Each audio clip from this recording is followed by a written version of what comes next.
Hello friends, स्वागत है आपका एडुटेरिया पे। मैं प्रवीण कुमार आप लोगों का स्वागत करता हूं। आज के इस नए वीडियो में जो हमारा है कोडिंग डिकोडिंग, एक्चुअली मैं इसमें सिर्फ कोडिंग डिकोडिंग की बात नहीं करने वाला हूं। जो भी चैप्टर अल्फ़ाबेट से जुड़े हुए क्वेश्चन लेकर के आते हैं, जैसे एनालॉगी टेस्ट, क्लासिफिकेशन, मैं उन सब चैप्टर्स की बात करूंगा, क्योंकि अभी जो आने वाले एग्ज़ाम है, यूपी में वीडियो का एग्ज़ाम होने वाला है, रेलवे में टेक्नीशियन का एग्ज़ाम होने वाला है, आगे चलकर रेलवे में ग्रुप डी का एग्ज़ाम होने वाला है, बिहार में बिहार एसएससी का एग्ज़ाम होने वाला है। तो बहुत सारे ऐसे एग्ज़ाम आ रहे हैं सामने जहां पर आपके रीजनिंग से जुड़े हुए मार्क्स बहुत ज़्यादा पूछे जा रहे हैं। हाल ही में जो टेक्नीशियन का जो नया एक सिलेबस जारी किया गया है, जिसमें बताया जा रहा है कि लगभग 25 मार्क्स के जो है रीजनिंग पूछे जाएंगे। तो ऐसे में रीजनिंग बहुत महत्वपूर्ण हो जाता है और इनके माध्यम से आप रिज़ल्ट पा सकते हैं आसानी से। अगर इसे आप अच्छे से बना लेते हैं तो रिज़ल्ट आने की संभावना आपकी बढ़ जाएगी। तो एक छोटे छोटे से पॉइंट भी हमें कैच करने होंगे जहां से क्वेश्चन आते हैं। तो ये अल्फ़ाबेट वाले चैप्टर से जितने क्वेश्चन आते हैं हम लोग उसको डिस्कस करने का प्रयास करेंगे इस वीडियो में। चलिए शुरू करते हैं दोस्तों आज का ये नया चैप्टर, कोडिंग डिकोडिंग और अल्फ़ाबेट से जुड़े हुए चैप्टर्स जैसे एनालॉगी टेस्ट और क्लासिफिकेशन सीरीज आदि। इससे पहले मैं थोड़ा सा बता दूं दोस्तों, आप लोगों का सपोर्ट बहुत अच्छा लग रहा है, लेकिन लाइक और सब्सक्राइब आप करना ना भूलें ताकि आपका ये चैनल और आगे बढ़ सके। चलिए दोस्तों शुरू करते हैं कोडिंग डिकोडिंग। सबसे पहले इस चैप्टर को बनाने के लिए आपकी एक अच्छी पकड़ होनी चाहिए ABCD अर्थात अल्फ़ाबेट पर। अब इस पे एक अच्छी पकड़ नहीं है तो आप इस क्वेश्चन को बनाने में समय लेंगे, और जैसा कि अभी जितने भी एग्ज़ाम हो रहे हैं उसमें देखा जा रहा है कि समय बहुत कम दिया जा रहा है। रेलवे में भी 75 क्वेश्चन बनाने के लिए 60 मिनट दिए जा रहे हैं, और वो भी कंप्यूटर बेस्ड। तो समय एक बहुत बहुमूल्य चीज़ होता है एग्जामिनेशन हॉल में, तो इसको जल्द से जल्द बनाना ही आपकी पासिंग को डिसाइड करता है। जैसे कई बार हम लोग क्या करते हैं कि एक क्वेश्चन को 5 मिनट में बनाते हैं और हम अपने आप में खुश महसूस करते हैं कि मैंने इस क्वेश्चन को बना लिया। दोस्तों वास्तव में इस क्वेश्चन को बनाने के लिए आपको 1 मिनट भी नहीं मिला था, और आपने कितना लिया 5 मिनट। तो आपने 1 प्लस गेन किया और 4 माइनस। तो आप समझ सकते हैं कि आप पॉजिटिव जा रहे हैं या निगेटिव जा रहे हैं। तो ये बेसिक चीज़ें होती हैं जो एग्जामिनेशन हॉल में आपके सफलता को तय करते हैं। तो क्वेश्चन बना लेना एकदम ज़रूरी नहीं होता, जब बल्कि ज़रूरत ये होती है कि क्वेश्चन को जल्द से जल्द बनाया जाए, कम से कम समय में बनाया जाए। तो चलिए दोस्तों उसी चीज़ को हम लोग ध्यान देंगे, और कैसे इसको याद करेंगे, कैसे इसके ट्रिक्स थोड़े से हम लोग देखेंगे, उसी पर आते हैं। तो सबसे पहले बेसिक चीज़ है कि आपको ABCD याद होने चाहिए, और ABCD पर आपको मान याद होने चाहिए। जैसे 1 2 3 4 ये होते हैं ABCD के अल्फ़ाबेट्स के मान। और इन अल्फ़ाबेट्स के मान को याद रखने के लिए हम लोग कुछ ट्रिक्स यूज करते हैं, जैसे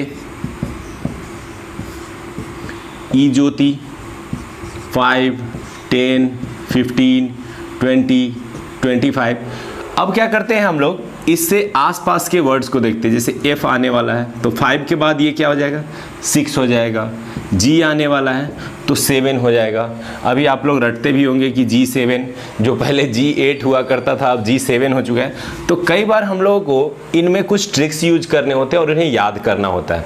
अब मैं आपको आसान तरीका बताता हूँ इसको याद करने का। सबसे पहले एक बुक ले, कॉपी ले, और कॉपी में क्या करें, सबको इस तरह से नंबर वाइज बैठा दें, और उसके बाद बैठ करके कम से कम 20 वर्ड लिखें। जैसे कोई भी वर्ड दिमाग में आ जाए,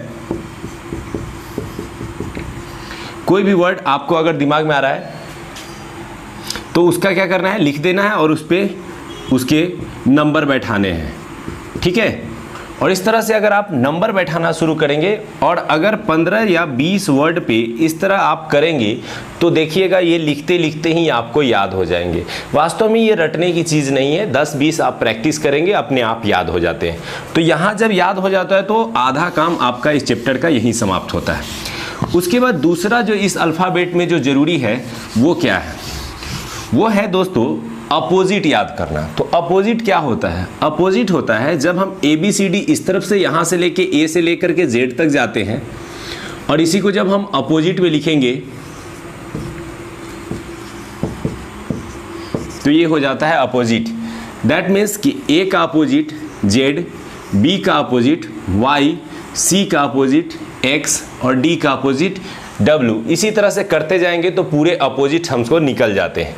अब इस अपोजिट को निकालना और याद रखना बहुत आसान है, और चूंकि इसे याद रखना इसलिए भी ज़रूरी है कि इसका यूज़ न केवल कोडिंग डिकोडिंग में बल्कि एनालॉगी टेस्ट में, क्लासिफिकेशन में, सीरीज में, सब में आपको देखने को मिलेंगे। तो ये आप याद रखेंगे। चलिए दोस्तों सीखते हैं कि कैसे याद करेंगे। एक लाइन है, उफ बाई लव शर्ट गेज। उफ by love shirt gauge PK MN CX DW और JQ। ये टोटल हमारे हो गए। तो चलिए इसको दोस्तों हम लोग याद करते हैं। अब ये क्या होता है, उफ बाई लव, तो दैट मीन्स कि U का अपोजिट F और F का अपोजिट U, B का अपोजिट Y का अपोजिट B, L का अपोजिट O और O का अपोजिट L। अब इस तरह से हम लोग याद करेंगे तो ये पूरे याद हो जाएंगे। तो उफ बाई लव तो याद हो जाएगा, उफ बाई लव, L का O, V का E। शर्ट गेज, शर्ट का स्पेलिंग होता है SHIRT, गेज लगा देंगे तो यहाँ SHIR। इसको उल्टा भी करके याद कर सकते हैं, जैसे GT रोड होता है तो GT, और ये तो फर्स्ट और लास्ट आपस में अपोजिट याद ही रहेंगे, A और Z। यहाँ आते हैं PK, मेरा नाम याद कर सकते हैं प्रवीण कुमार, आपको आसानी से याद हो जाएगा। MN, ये क्या होता है, 13 और 14, ये दोनों आपस में अड़ोसी पड़ोसी होते हैं, और ये पड़ोसी जो हैं इनके बीच में अपोजिट रिलेशन है 13 और 14 के बीच। CX, ये शुरू से तीसरा, ये लास्ट से तीसरा, और ये DW, शुरू से चौथा, लास्ट से चौथा, और लास्ट याद करेंगे JQ। अब देखिए दोस्तों, इसको याद करने का एक दूसरा तरीका है। इस तरह से भी आप आसानी से याद कर सकते हैं, उफ by love shirt gauge PK MN CX DW JQ। इसके अलावा दूसरा इसमें तरीका क्या होता है कि कभी भी दो अपोजिट को जोड़ते हैं तो उसका मान 27 आता है। ये सबसे आसान तरीका है। जब भी दो अपोजिट को ऐड करेंगे तो उसका मान कितना आएगा, 27 आएगा। एग्जाम्पल के तौर पे इसे उठाते हैं, U का मान होता है 21 और F का मान होता है 6, तो 21 और 6 जोड़ेंगे तो कितने आएंगे, 27। इसको लेते हैं, B का मान होता है 2 और Y का मान होता है 25, तो हमको क्या प्राप्त होगा, 27। तो किसी भी दो को जोड़ने से यदि 27 होता है तो दैट मीन्स कि वो दोनों एक दूसरे के क्या है, अपोजिट है। अब यदि हमको निकालना है किसी का अपोजिट और हम ये लाइन भूल चुके हैं तो कैसे निकालेंगे। अगर हमें इसमें से किसी का बोल दिया, P का निकालने के लिए बोला, तो हमको निकालना है P का अपोजिट और हमें याद नहीं आ रहा है कि P का K होता है, तो क्या करेंगे, P का मान याद करेंगे। P का मान होता है 16। अब 16 में कितने ऐड करेंगे कि यह 27 हो जाए, तो 16 में ऐड करेंगे 11 और इस दोनों को जोड़ेंगे तो कितने हो जाएंगे, 27, और यही 11 होता है किसका मान, K का मान। तो किसी भी दो को जोड़ने से यदि 27 आता है तो वो दोनों आपस में अपोजिट होंगे। तो अपोजिट आप दोनों तरीके से याद कर सकते हैं, इस फॉर्म में भी और इस फॉर्म में भी, और दोनों का यूज करना है। अभी आपको क्या करना है, एग्जाम से पहले आपके प्रैक्टिस सेट से, क्वेश्चन बैंक से इन क्वेश्चनों को इतनी बार बना के जाना है एग्जामिनेशन हॉल में कि जाने के साथ अगर ये क्वेश्चन आए तो आपको लगना चाहिए कि मैं 30 सेकेंड, 35 सेकेंड, 50 सेकेंड में इसको सॉल्व करूंगा और नंबर लूंगा क्योंकि मुझे पास करना है। ठीक है दोस्तों, तो प्रैक्टिस ही आपको इस पर एक अच्छी पकड़ देगी जिसमें आप कम समय में अधिक गेन कर पाएंगे। अब ये दो चीजें सीखने के बाद हम लोग बढ़ते हैं क्वेश्चन की ओर।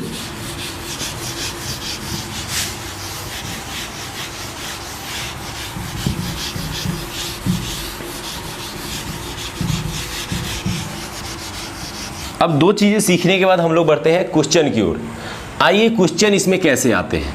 इसमें क्वेश्चन के बहुत सारे टाइप होते हैं, लेकिन इन सभी टाइपों को समझने के लिए इन जो बेसिक चीज़ें थी उनको ही जानना था। जैसे क्वेश्चन लिखा रहेगा ABC को DEF लिखा जाता है तो MLQ को क्या लिखेंगे। इसको क्वेश्चन लिखने के क्रम में कैसे लिखता है, किसी सांकेतिक भाषा में ABC को DEF लिखा जाता है तो उसी सांकेतिक भाषा में MLQ को क्या लिखेंगे। ठीक है, तो क्या करना होता है दोस्तों, या तो आप क्रम से देख सकते हैं या फिर ऐसे रिलेशन होता है इसका। इस रिलेशन को पकड़ने के लिए हमेशा ये कोशिश करें कि जो जिसका नियरेस्ट होगा वही सबसे ज़्यादा चांस होगा। ये आपको प्रैक्टिस से धीरे धीरे सीखने को मिलेंगे। अब A से D के पास जा रहे हैं, +3 हो रहा है। इस क्वेश्चन को बनाने के लिए आप क्या करेंगे, सबसे पहले इन क्वेश्चन के जो मान होते हैं उनको आप ऊपर लिख लेंगे। इसका 1, इसका 2, इसका 3, 4, 5, 6। अब क्या हो रहा है, 1 D में कन्वर्ट हो रहा है +3, B 5 में कन्वर्ट हो रहा है +3, C F में कन्वर्ट हो रहा है +3, और इस तरह से तीनों में +3 हो रहे हैं। तो हम भी यहाँ क्या करेंगे, +3 +3 +3। और अब जैसे ही +3 आपको पता चल चुका है तो आपके पास ये माइंड में होना चाहिए कि इसका मार्क्स क्या होता है। नहीं तो उंगली पे काउंट करना एग्जामिनेशन हॉल में शुरू करेंगे तो समझ लीजिए कि आप बहुत पीछे जा रहे हैं। तो ये 13 होता है और इसमें 3 जोड़ेंगे तो 16 आएगा, और 16 पे कौन होता है, P होता है। L होता है 12 और इसमें 3 जोड़ेंगे तो 15 आएगा, और 15 पे कौन होता है, O। Q का मान होता है 17 और इसमें जोड़ेंगे हम 3 तो क्या हो जाएगा, 20 प्राप्त होगा हमें, और 20 पे होता है T20। तो इस तरह से हम क्या करते हैं कि क्वेश्चन के इस मार्क्स को याद रखने से हम आसानी से क्वेश्चन को बना सकते हैं। तो इस टाइप में क्या होगा, +2 +3 +4 इस तरह से बढ़ाए जाएंगे, या हो सकता है कि -2 -3 -4 इस तरह से जब प्लस या माइनस करेगा तो आसानी से आप इनके मार्क्स रखकर इनके क्वेश्चन को आप बना सकते हैं। ठीक है दोस्तों, चलिए आगे बढ़ते हैं कुछ अन्य टाइप में जहां ज़्यादा परेशानी उठानी पड़ती। कुछ टाइप और देख लेते हैं हम लोग इस चैप्टर के, ताकि आप बनाएं तो प्रैक्टिस में आपको सहूलियत हो। जैसे एग्जाम्पल के तौर पे देखते हैं कि यदि कोई क्वेश्चन आपको लिखा जाता है जैसे मैन, और अगले वर्ड में इस तरह से लिख दिया है, क्या होगा, आपको ये देखना रहेगा कि इसका स्पेलिंग और इस वर्ड का स्पेलिंग दोनों सेम होंगे। तो क्या होता है, बस इनका पोजीशन चेंज किया जाता है। अब यहाँ आपको बोल रहा है इसका निकालने के लिए क्या होगा, तो क्या करेंगे, M का पोजीशन लास्ट में कर दिया गया, ये यहाँ रखने दिए, यहाँ पे आ गया, चेंज हो रहा है, अपोजिट क्रम में लिख दिया। तो हम भी इसको क्या करेंगे, T पहले, फिर O, फिर O और फिर आएगा R। ये क्वेश्चन सबसे ज़्यादा पूछे जाते हैं आजकल, तो आप इस टाइप को भी ध्यान रख सकते हैं। इसके अलावा कई बार बड़े वर्ड लिखे जाएंगे,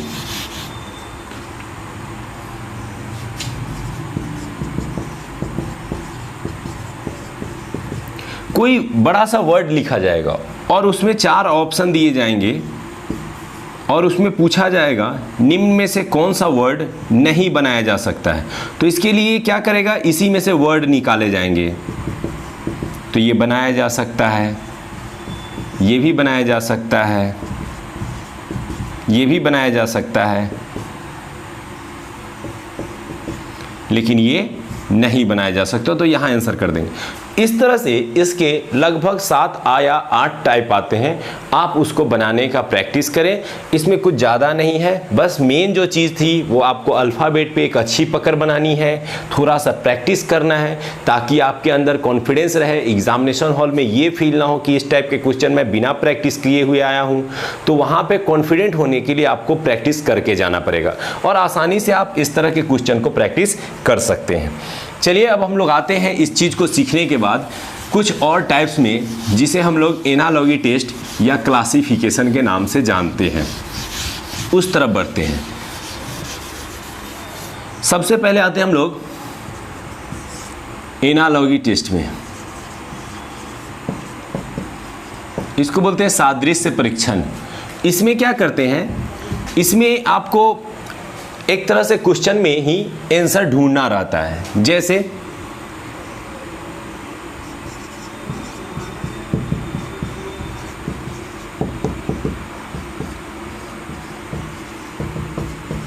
इस तरह से क्वेश्चन को सजाया जाएगा, और यहाँ मीनिंग यही होता है कि इसका जो संबंध इसके साथ है वही संबंध इसका इसके साथ निकालना है।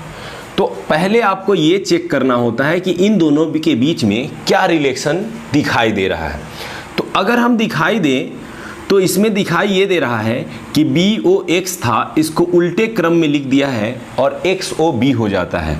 और यहाँ टूर है तो इसको भी हम क्या करेंगे, उल्टे क्रम में लिखेंगे, तो RUOT, और इस तरह से हमारा आंसर निकल जाएगा। तो पहले के बीच जो रिलेशन है उसको जब तक नहीं समझेंगे तब तक ये दूसरे के बीच को रिलेशन को निकाल पाना कठिन होगा। यहाँ भी हम सेम जो कोडिंग डिकोडिंग में पढ़े थे उन्हीं चीज़ों का यूज करना है। चलिए दिखाते हैं एग्जाम्पल।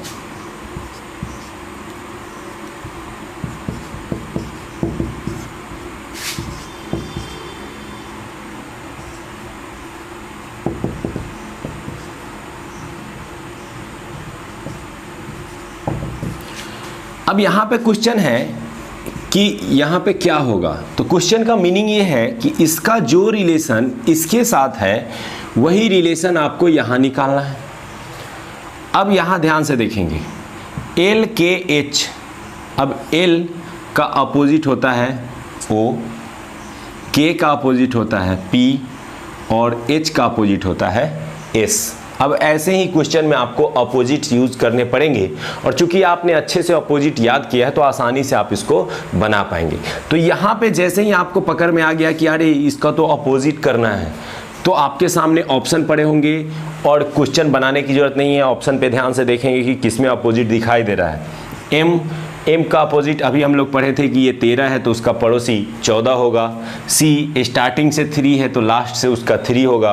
और Z ये लास्ट है तो इसका अपोजिट फर्स्ट होगा। तो आसानी से क्या कर दिया आपने, एनालॉजी टेस्ट को हल कर दिया। अब ध्यान रखने वाली बात इसमें हमेशा ये होती है कि यदि जैसे फिर से देखते हैं,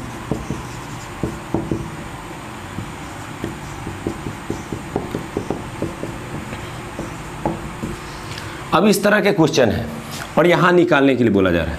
कभी कभी ये होगा कि यहाँ पे दिया रहेगा, यहाँ पे नंबर रहेंगे और यहाँ पे आपको फिल इन द ब्लैंक्स कर दिए जाएंगे। यहाँ पे क्या कर दिए जाएंगे, फिल इन द ब्लैंक्स कर दिए जाएंगे। तो दैट मीन्स कि इसका यहाँ रिलेशन दिया है, अब इसके रिलेशन को समझकर हमको इसका रिलेशन निकालना है, ठीक है। या फिर कई बार क्या होगा, यहाँ पे ब्लैंक्स देंगे। तो हमेशा याद रखिएगा कि जो रिलेशन इनके बीच में है वही रिलेशन इनके और इनके बीच में भी हमें बनाना होगा। तो ये अल्फ़ाबेट से जुड़े हुए क्वेश्चन को आप जब तक थोड़े से प्रैक्टिस नहीं करेंगे अपने आप को इस पे परफेक्ट आप नहीं पाएंगे। तो थोड़ा एग्ज़ाम में समय है और चूंकि इस बार रेलवे के एग्ज़ाम में इसके मार्क्स अधिक है, वीडियो के एग्ज़ाम में इसके मार्क्स अधिक है, तो इस पर प्रैक्टिस करना आपका फ़र्ज़ बनता है। और अगर आप इसके मार्क्स एग्ज़ाम में उठा पाते हैं, चूँकि ये पोर्शन वैसा होता है जो आप प्रैक्टिस से अच्छे मार्क्स गेन कर सकते हैं, तो यदि आप अच्छे मार्क्स उठा लेते हैं तो निश्चित रूप से आपके सफलता के चांसेस बहुत बढ़ जाएंगे, ठीक है। अब आते हैं हम लोगों ने एनालॉजी टेस्ट को देखा। अब आते हैं क्लासिफिकेशन में इस अल्फ़ाबेट से जुड़े हुए क्वेश्चन कैसे पूछे जाते हैं। एग्जाम्पल के तौर पे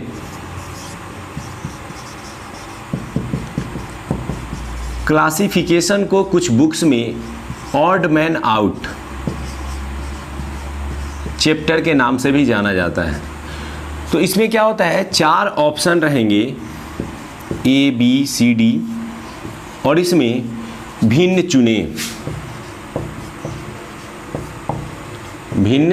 चुने अर्थात तीनों में जो रिलेशन है चौथा वह कौन सा है जिसमें वो रिलेशन नहीं बनता है। एग्जाम्पल के तौर पे अब ऐसा ऑप्शन आया और इसमें चुनना है कि भिन्न चुने, तो A, B, C, D चारों लगातार है। तो भिन्न चुनने के क्रम में आपको ध्यान क्या रखना है, कभी भी ये नहीं चुनेंगे कि ये अलग दिखता है। हमेशा दिमाग में लेके चलेंगे कि 3 कौन ऐसे हैं जो एक जैसे हैं। अगर आप 3 एक जैसे ढूंढ लेंगे तो चौथा आसानी से आप चुन पाएंगे कि वो अलग है। एग्जाम्पल, ये तीनों कॉन्सोनेंट है तो आपको पता चल गया कि ये वॉवेल है और ये क्या हो गया, अलग हो गया। अगर आप ये चुनने जाते, जैसे हम एग्जाम्पल बताते हैं कि अगर हाथी है, घोड़ा है, गधा है, बैल है, और आप ये सोच के आंसर मार देते हैं कि हाथी सबसे बड़ा है, तो गलत हो जाएगा। कैसे गलत हो जाएगा कि 3 में समान आपको बताना पड़ेगा कि वो सबसे बड़ा है, इसका मतलब ये तीनों एक बराबर के हैं, जबकि है नहीं। तो जब तक तीनों को आप बराबर नहीं समझ पाएंगे तब तक ये अलग चुनने वाला कई बार गलत हो सकता है। तो इसलिए थोड़ा सा इस चीज़ पर कॉन्शियस रहे कि हम जल्दबाजी में आंसर तो मारना है हमें, लेकिन गलत भी नहीं मारना है। तो दोनों चीज़ें हमको ध्यान रखनी है। सफलता के लिए कुछ छोटी छोटी चीज़ें ही होती हैं जो हमें आगे बढ़ाती हैं। तो इन छोटी छोटी चीज़ों को ही हम बताने के लिए ये स्पेशली वीडियो मैंने आपको बनाया है। अन्यथा मुझे लगता है कि आप जो दोस्त हैं वो सब लोग अच्छे हैं, पढ़ने में अच्छे हैं और इन सब चैप्टर पर अच्छी पकड़ आपकी होगी, लेकिन ये छोटे छोटी चीज़ें जो आपको हिंट्स कर सकती है, 1-2 मार्क्स बढ़ा सकती है, और 1-2 मार्क्स लाखों की भीड़ है उसमें काफ़ी आगे ला सकते हैं आपको। तो मैं चाहता हूँ कि एडुटेरिया फैमिली से ढेर सारे बच्चे पास करें, वो अपने जीवन में आगे बढ़े, तो इसीलिए ये हमने वीडियो बनाया है। ठीक है, तो क्लासिफिकेशन में भी यही चीज़ें आएंगी। यहाँ भी कई बार क्या होगा, हमने जो वो नंबर पढ़ा उसका यूज होगा, हमने जो अपोजिट पढ़ा उसका यूज देखने को मिलेगा। जैसे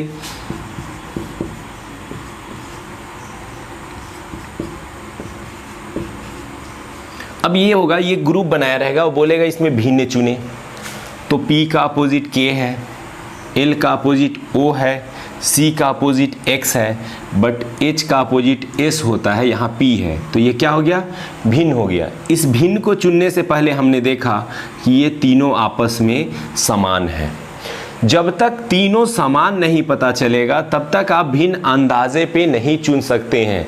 अगर चुनते हैं तो रिस्क है, गलत भी हो सकते हैं, और चूंकि आजकल के हर एग्ज़ाम में लगभग निगेटिव मार्किंग होते ही होते हैं, तो ऐसे में बचना है। हमने अगर साधारण इजी क्वेश्चन गलत किया तो क्या होता है दोस्तों, इसका मतलब 1 मार्क्स जो आपको आने वाला था वो तो आपने गंवा ही दिया, प्लस 0.25 आप निगेटिव ले जाते हैं। अब तो 0.33 भी निगेटिव चल रहे हैं, तो क्या होगा, आपने 1.33 मार्क्स गंवा दिए। तो जो आता हुआ क्वेश्चन होगा, इजी क्वेश्चन होगा, उसे कभी भी गलत करने का प्रयास न करें, क्योंकि अगर ये गलत होते हैं तो आपको आने वाले मार्क्स तो जाते ही हैं, आपने जो सही किए हैं वो मार्क्स भी चले जाते हैं। इसलिए हमेशा कोशिश ये रखें कि जो आने वाले क्वेश्चन है, जो मुझे आसान लगते हैं, वो सही हम बनाएं, क्योंकि 1 मार्क्स लाखों की भीड़ में आपको पीछे धकेलता है और 1 मार्क्स आपको आगे पुश करता है। चलिए दोस्तों, शुरू करते हैं फिर से। तो हमने इस चैप्टर में क्लासिफिकेशन, एनालॉजी टेस्ट और कोडिंग डिकोडिंग से जुड़े हुए जो कुछ अल्फ़ाबेट से जुड़े हुए जो क्वेश्चन आते हैं उसको कैसे पढ़ें, कैसे उस पर थोड़ा सा प्रैक्टिस करके जाएं, इसके बारे में मैंने आपको बताया। अब इसमें से कुछ और एग्जाम्पल देख सकते हैं। जैसे कोडिंग डिकोडिंग में क्वेश्चन आते हैं कि कई बार क्या होगा, कैट, और कैट का क्या करेगा, यहाँ पे सीधा 1 मार्क्स लिख देगा 24 और बोलेगा मैट का बताइए कितना होगा। तो यहाँ पे फिर वही यूज आता है आपको कि ये 3 है, ये 1 है, ये 20 है, और इसको सबको प्लस करते हैं तो 24 आता है। तो 13 है, प्लस 1 है, प्लस 20 है, तो इसको हम लोग ऐड करेंगे तो 34 आ जाएगा। तो इस तरह से ये क्वेश्चन भी आते हैं आपके। कई बार आपको इससे अलग क्वेश्चन आएंगे जहाँ पे थोड़ा सा लगेगा कि क्या हो रहा है। जैसे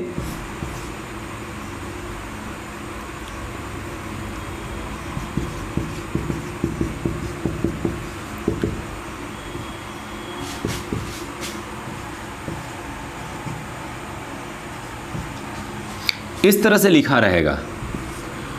अब यहाँ पे आप ये नहीं समझ सकते हैं कि हाँ इसके मान को लिखा गया है।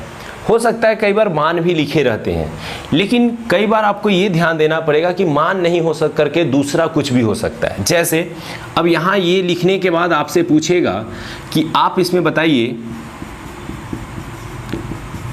कि टीयर का क्या होगा। तो ऐसे क्वेश्चन में इसी से आंसर ढूंढना रहता है हमें। तो टी 4th नंबर पे है और इसके लिए मार्क्स यूज किया गया है 6 ले लेंगे।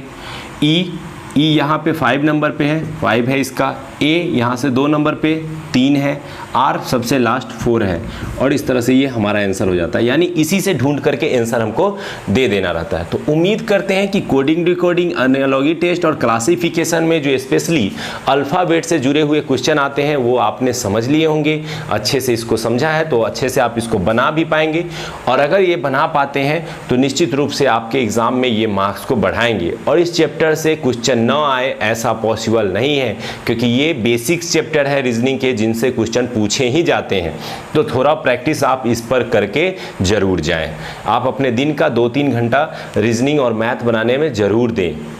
ठीक है दोस्तों, तो चलिए उम्मीद करते हैं कि ये चैप्टर पढ़े हैं, फिर हम आगे और चैप्टर लेकर के आएंगे रीजनिंग के, जहाँ से कुछ क्वेश्चन बनते हैं और जहाँ से आपके थोड़े डिफ़िकल्टीज दूर होंगे। तो एडुटेरिया से जुड़ने के लिए धन्यवाद। सब्सक्राइब करें, लाइक करें, दोस्तों को शेयर करें, ताकि आपका ये एडुटेरिया फैमिली और आगे बढ़ सके और हम बड़ी सी फैमिली बना करके एक दूसरे की हेल्प कर सके। चलिए दोस्तों, धन्यवाद।